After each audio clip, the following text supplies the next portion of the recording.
dengan kita diberikan kemudahan oleh Allah, kesehatan oleh Allah, kita bersama kalian itu mampu untuk menyerap pelajaran dengan maksimal. Karena setiap materi itu KKM kita atau kompetensi minimum kita yang harus kalian dapatkan itu 75 nilainya. Mudah-mudahan dengan kalian berkondisi yang sehat, fisik maupun mental seperti yang Bapak lihat pada hari ini, mudah-mudahan memudahkan kalian untuk menerima materi. Kemudian Bapak lihat hari ini berbeda dengan hari-hari biasanya. Sepertinya kurang lengkap, akan Bapak absen satu persatu. Agil Sendo, ada suratnya? Ahmad Randi, Ahmad Tri Haryadi, Arofek, Dias, yang tidak hadir 2 orang, jumlah kalian saat ini hanya 11 orang.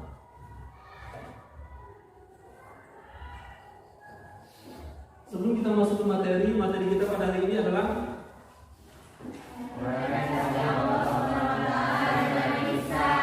meraih kasih Allah Subhanahu wa Ta'ala dengan ihsan. Sebelum kita masuk ke materi, Bapak akan menayangkan ada sebuah video bagaimana perlakuan seorang anak terhadap orang tuanya. Ini seharusnya itu tidak terjadi.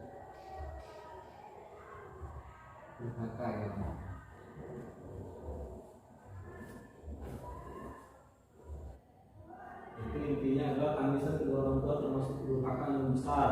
Makanya jangan suka menangis karena perbuatan kita, karena ucapan kita. Dan Tuhan pun telah memerintahkan supaya kamu jangan menyembah selain Dia dan hendaklah kamu berbuat baik pada ibu bapamu dengan sebaik-baiknya. Ada di Quran surat Al-Isra ayat 23.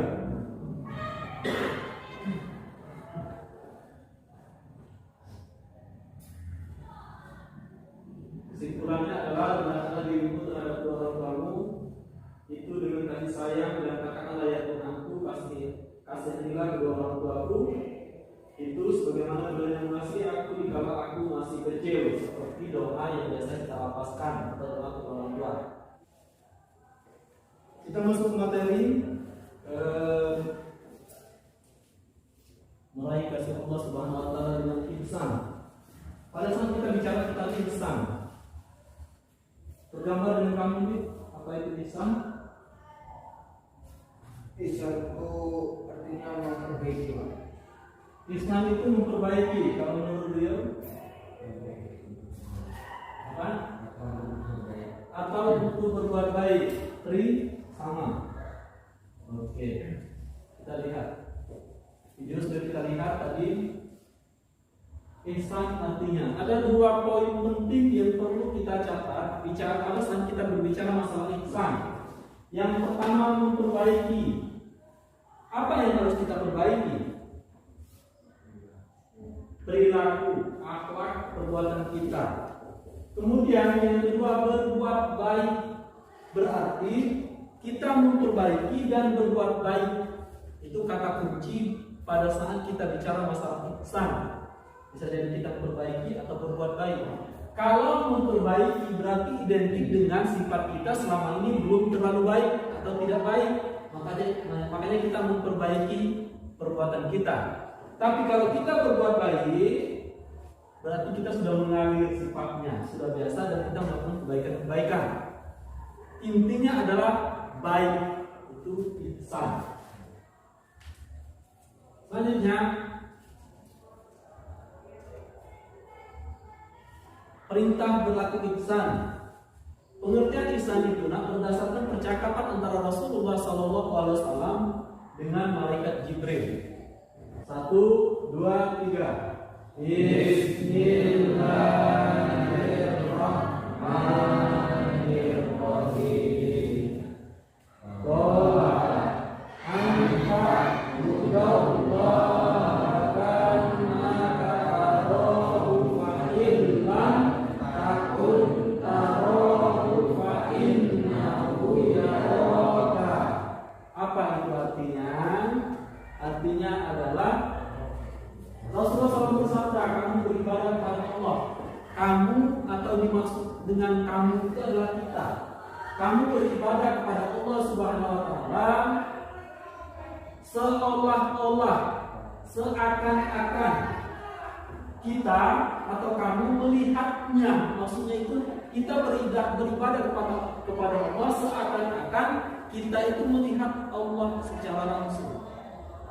Berarti kita bertemu kepada Allah Subhanahu wa taala itu seakan-akan ya. Karena kita tidak akan bertemu kepada Allah Subhanahu wa taala sampai kapanpun di dunia ini. Tapi jika kamu tidak melihatnya, maka sesungguhnya Ia melihat kamu. Quran surat Al-Baqarah ayat 83, Allah Subhanahu wa taala berfirman, dan inilah dasar hukum kita untuk berbuat ihsan. Baca sama-sama. 1, 2, 3. A'udzu billahi minasy syaithanir rajim. Bismillahirrahmanirrahim. Wa iz akhadna mitsaqo bani Israil ta'buduna illallah wa bil walidayni ihsanan wa dzil qurba wal yatama wal masakin wa qul linnasi husnan wa aqimus sholata wa atuz zakata thumma alaikum illa qalilan minkum wa antum mu'ridun. Sadaqallahul azim. Artinya coba dibaca. Dan ingatlah ketika kami mengambil janji dari Bani Israel, yaitu janganlah kamu menyembah selain Allah, dan berbuat kebaikanlah kepada ibu bapak, kaum kerabat, anak-anak yatim, dan orang-orang miskin, serta ucapkanlah kata-kata yang baik kepada manusia. Dirikanlah sholat dan tunaikan zakat. Kemudian kamu tidak memenuhi janji itu kecuali sebagian kecil daripada kamu, dan kamu selalu berpaling. Quran surat Al-Baqarah ayat 80. Poin pertama disampaikan melalui Quran surat Al-Baqarah ayat 83, ditujukan pada saat itu untuk Bani Israel, tetapi pada saat ini ditujukan untuk seluruh umat manusia. Ini kisah tentang Bani Israel. Yang pertama, misalnya jangan kamu menyembah selain Allah Subhanahu wa taala. Itu poin pertama. Berarti kita tidak boleh menyembah selain Allah Subhanahu wa taala. Berarti itu bicara tentang tauhid. Ya, keyakinan, tauhid, bicara tentang Tuhan. Gitu. Yang pertama. Kata kuncinya berarti tidak boleh menyembah selain Allah Subhanahu wa taala. Berarti kita bicara tauhid, keyakinannya di sini. Pada saat kita sudah menggunakan jimat, cincin yang kita yakin mempunyai kekuatan, kali ini enggak ada istirahat. Misalnya kalian pakai cincin, ini lupa saya pakai supaya ada yang ikut saya gitu, misalnya. Kita boleh. Kemudian yang kedua tentang berbuat baik kepada ibu bapak. Tadi kita sudah melihat tayangan video bagaimana menggambarkan tentang seharusnya kita berbakti kepada kedua orang tua. Ada juga di tayangan tadi seorang perempuan yang menarik ibunya pada saat ibunya berada di luar. Padahal sudah jelas sekali bahwasanya kita tidak boleh karena salah satu bentuk kepada durhaka. Kemudian dengan kaum kerabat itu siapa nak? Saudara. Siapa saudara terdekat kita? adik kakak yang seayah dan seibu, atau seayah saja atau seibu saja. Apakah bapak ini termasuk kerabat kalian? Ya. Termasuk, karena kita saudara. Saudara yang dari mana Pak? Dari sama-sama satu akidah, satu keyakinan, satu sekolah. Nah itulah kerabat. Kemudian anak-anak yatim. Mengapa anak yatim itu harus dikasihani? Karena anak yatim itu orang tuanya, bapaknya sudah tiada. Logikanya memang setiap orang itu butuh orang tua. Yang disebut yatim itu yang bagaimana? Yang ibunya sudah meninggal. Jadi yatim dan piatu. Tapi memang di sini tegaskan tentang anak yatim. Kemudian orang miskin. Makanya anak bapak minta tolong dengan kalian sesuai dengan materi kita di minggu kemarin tentang kodar dan kodar. Kita dianjurkan untuk giat bekerja, jangan sampai kita menjadi miskin. Setidaknya kita tidak miskin kalaupun tidak kaya, giatlah bekerja. Karena kodar dan kodar Allah Subhanahu Wa Taala itu yakinkan kita tidak di posisi yang harus dikasih amin. Berarti kita harus giat bekerja. Pak, bagaimana kalau sudah berusaha ternyata masih segini-segini hasilnya? Kita tahu. Kita lanjutkan. Kemudian kata-kata yang baik kepada sama manusia, dirikanlah sholat kata Allah Subhanahu Wa Taala. Kemudian tunaikanlah zakat. Kemudian kamu tidak memenuhi janji kecuali sebagai titip daripada kamu, dan kamu selalu berpaling. Itu umumnya manusia, selalu berpaling, tidak menepati janji. Ruang lingkup ihsan. Ruang lingkup itu apa? Yang terdapat di dalam pengertian ihsan tersebut. Pertama, ihsan kepada Allah Subhanahu Wa Taala. Bagaimana yang maksud dengan ihsan kepada Allah Subhanahu Wa Taala?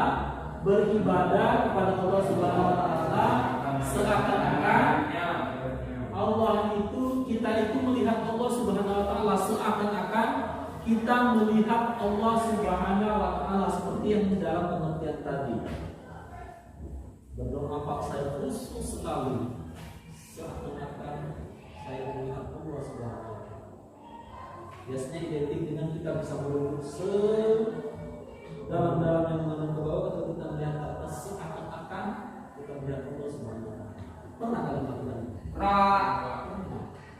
Saking khusyuknya kita, saking kita memohonnya, kita seakan-akan melihat Allah Subhanahu Wa Taala dan mendengarkan doa kita.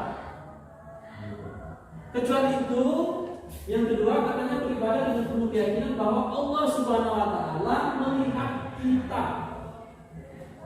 Oh ternyata Pak, saya sudah berusaha untuk fokus, saya sudah berusaha untuk betul-betul konsentrasi, tapi saya merasa seakan-akan tidak melihat Allah. Kalau memang kita sudah berdoa seperti itu dan ternyata kita tidak bisa seakan-akan melihat Allah, yakinkan Allah melihat kita. Itu kata kunci. Yakinkan Allah melihat kita. Kemudian komitmen yang kedua, ihsan kepada sesama makhluk ciptaan Allah Subhanahu Wa Taala. Makhluk Allah itu satu, manusia. Dua, hewan. Tiga, Pak, mengapa malaikat tidak termasuk? Karena sudah jelas tugasnya. Kalau malaikat itu sudah jelas tugasnya, perintah Allah Subhanahu Wa Taala. Ada yang kerjanya cuma sujud saja sampai hari kiamat. Ada yang mencatat berbuat terbaik, ada yang jelek, ada yang mencabut nyawa dan lain sebagainya. Jadi kita tidak perlu berbuat baik. Dengan makhluk-makhluk yang bagaimana kita perlu berbuat baik, kita lihat. Pertama, lagi kedua orang tua. Makhluk pertama yang harus kita berbuat baik itu adalah kedua orang tua. Ditekankan oleh Allah kedua orang tua dan kedua orang tua. Bapak nak kebetulan banyak sekali sudah mulai banyak memakan asam garam kehidupan. Berhasil tidak berhasil. Pada saat Bapak biasanya menjelang melaksanakan ujian, Bapak selalu telepon orang tua Bapak, minta tolong didoakan. Ternyata doa orang tua itu dahsyatnya luar biasa. Makanya pesan Bapak, setiap momen dalam bentuk apapun minta doa dengan orang tua. Karena orang yang paling ikhlas mendoakan kalian itu bukan pacarmu, bukan karibmu, bukan bukan teman sebangkumu, orang yang paling ikhlas mendoakan anaknya adalah orang tuamu. Makanya kita harus meminta doa kepada orang tua. Kuncinya bagaimana supaya doa orang tua terkabulkan? Berbuat baik dengan orang tua. Jangan mau berangkat minta uang sedang nggak ada, nggak mau, nggak tahu, katanya minta uang titik. Nggak berangkat kan kalau orang tua sedang nggak ada uang, ngamuk. Belum lagi sampai ke sekolah, kumpulan. Jadi Bapak minta tolong berbuat baiklah pada orang tua.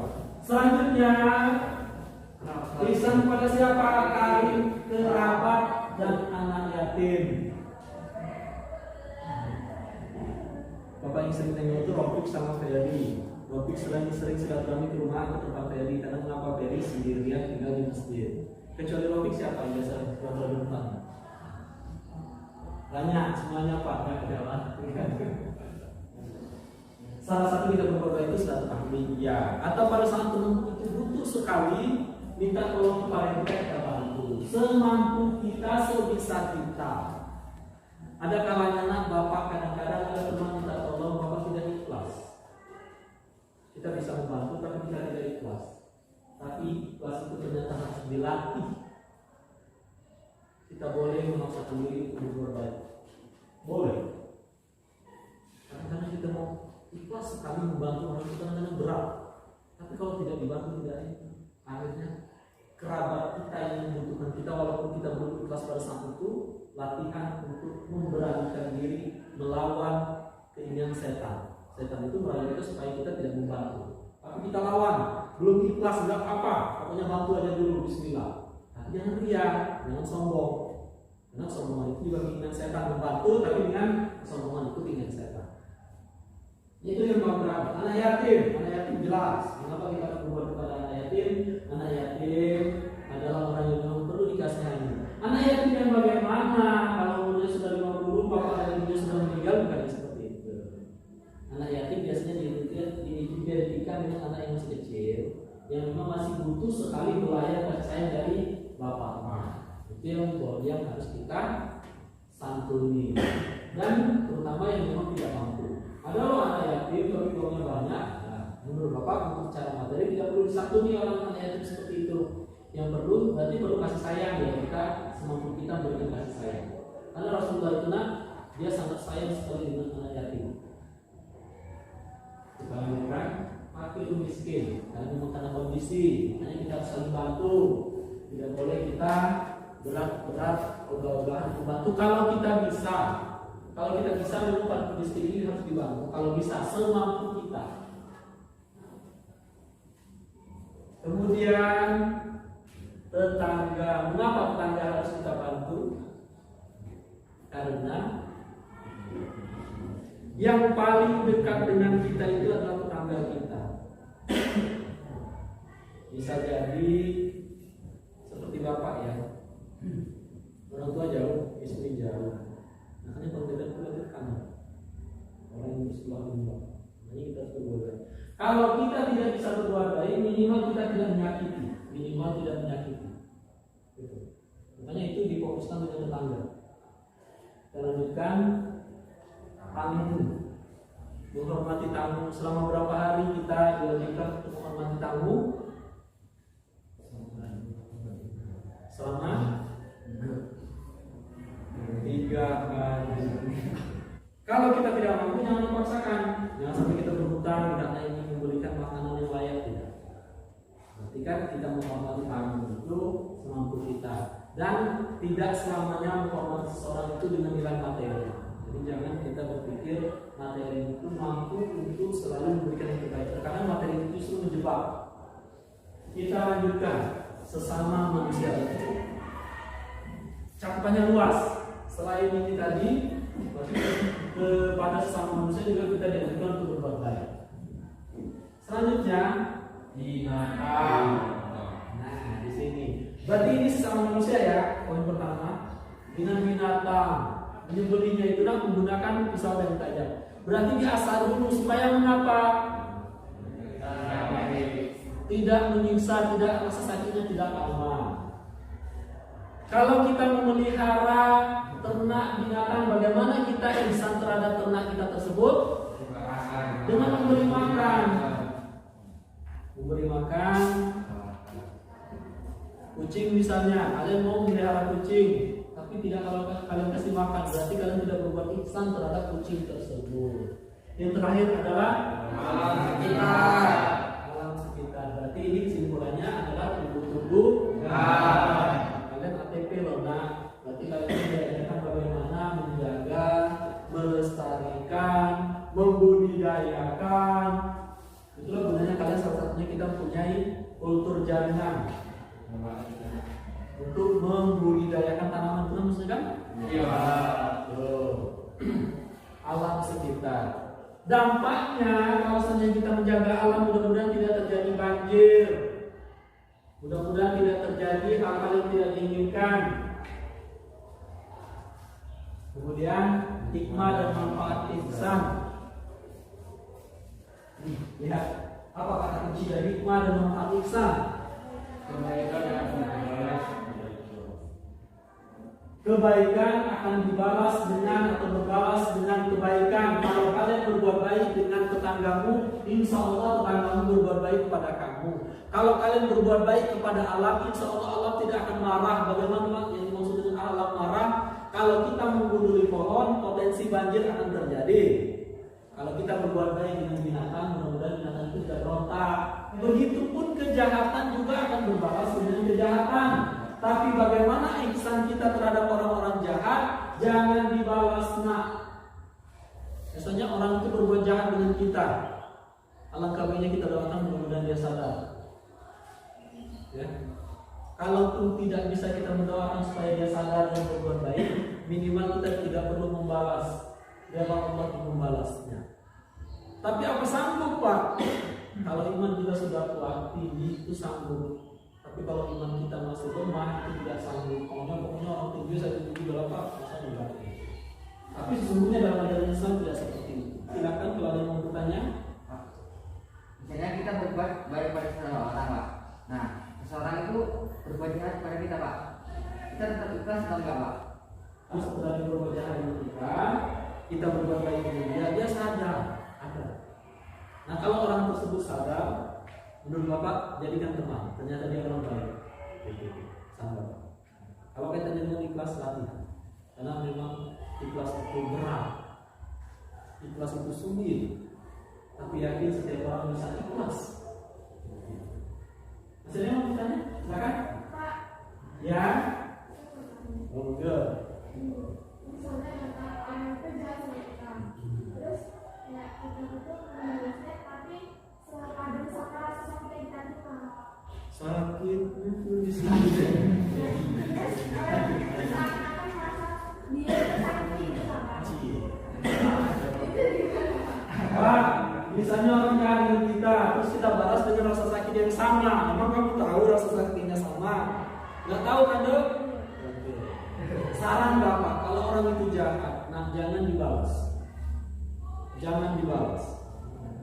Lebih baik kita diamkan.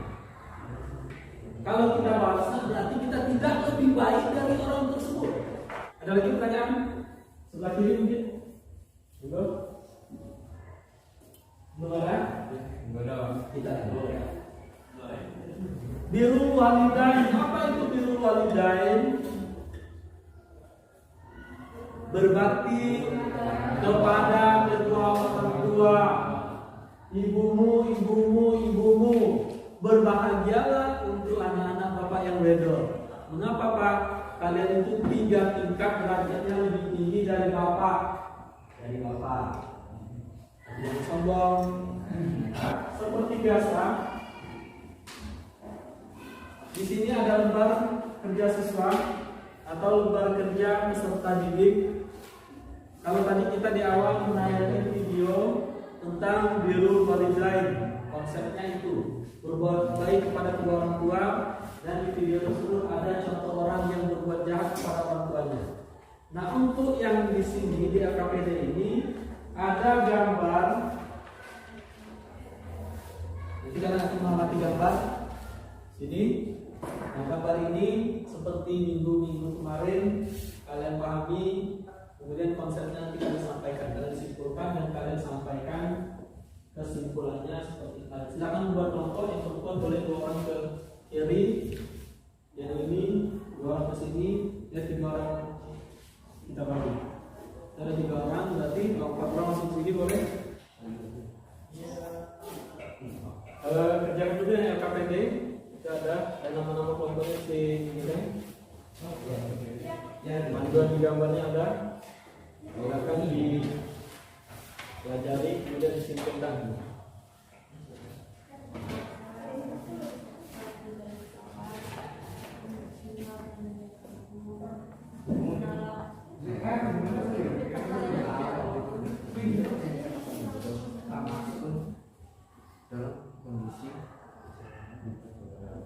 Tetap dikaitkan dengan masalah ihsan ya, berbuat baik gitu ya. Tetap dikaitkan dengan materi.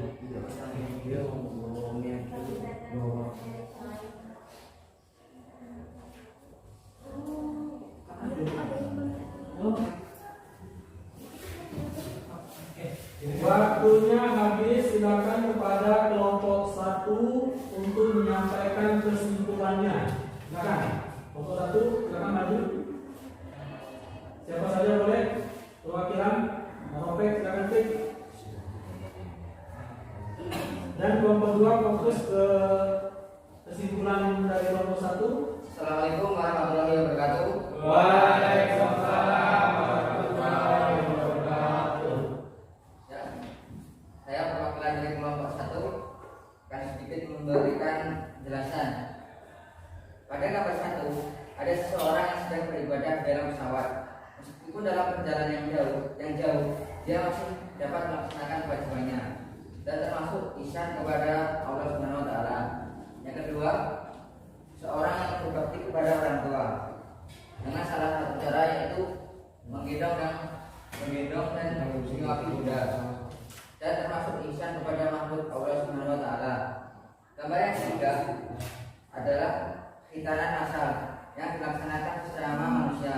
Sebagai umat muslim lelaki wajib punya untuk khitan dan termasuk ihsan kepada makhluk Allah Subhanahu wa taala. Gambar yang keempat adalah gambar singa. Singa yang pernah ditolong. Sesama penciptaan Allah, kita harus tolong menolong dan termasuk ihsan kepada Allah Subhanahu wa taala.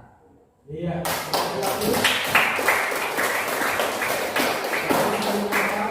Nanti menanggapinya. Ayo langsung tanggapi silakan. Kelompok 2 dengan kesimpulan yang disampaikan oleh kelompok 1 tersebut sambil berdiri. Silakan menanggapinya. Berdiri nanti. Assalamualaikum warahmatullahi wabarakatuh. Waalaikumsalam warahmatullahi wabarakatuh. Saya dari kelompok 2 ingin mengerti dari kelompok 1. Jadi kesimpulannya, jadi ihsan itu artinya perbaiki diri kita menjadi lebih baik dan kita harus berbuat baik kepada makhluk Allah. Berarti kesimpulannya adalah kita harus berbuat baik kepada setiap makhluk ciptaan Allah Subhanahu wa taala. Untuk tanggapan kelompok 1. Baiklah, saya akan menanggapi dari kelompok 1 tadi.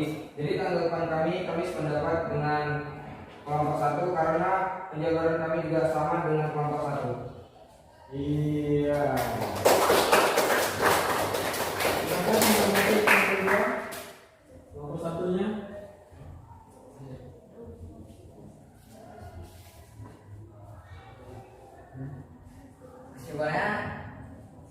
Kesimpulannya saya setuju dengan pendapat kelompok 2 karena sebagai makhluk ciptaan Allah Subhanahu wa taala kita harus berbuat baik dan memperbaiki akhlak kita karena kebaikan akan berbalas kebaikan. Terima kasih. Iya.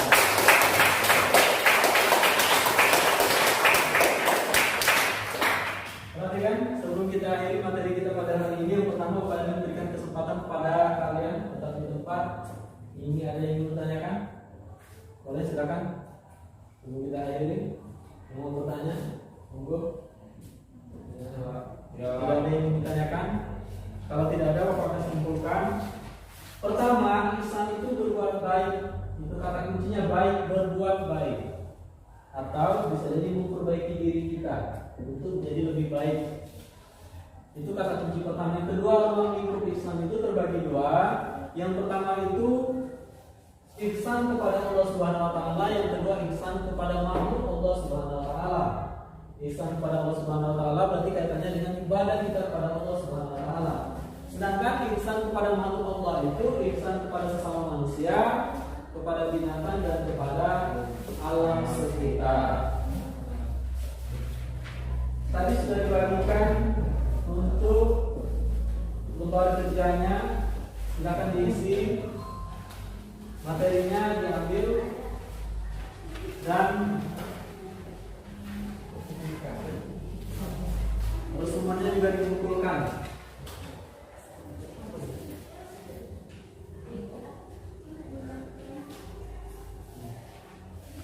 Perhatikan, di sini kan ada dua lembar ya. Yang lembaran pertama ini untuk kalian, ini untuk materi kita. Yang lembaran ini dikumpulkan minggu depan saja sebagai tugas. Yang minggu kemarin itu silakan dikumpulkan. Tugas minggu kemarin silakan dikumpulkan. Dan ada tugas minggu kemarin kan? Ya. Silakan dikumpulkan.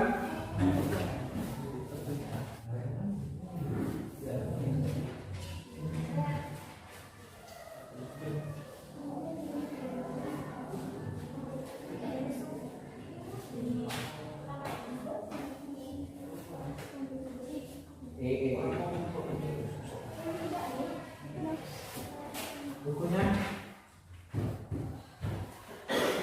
buku kajian dengan tugas yang kemarin untuk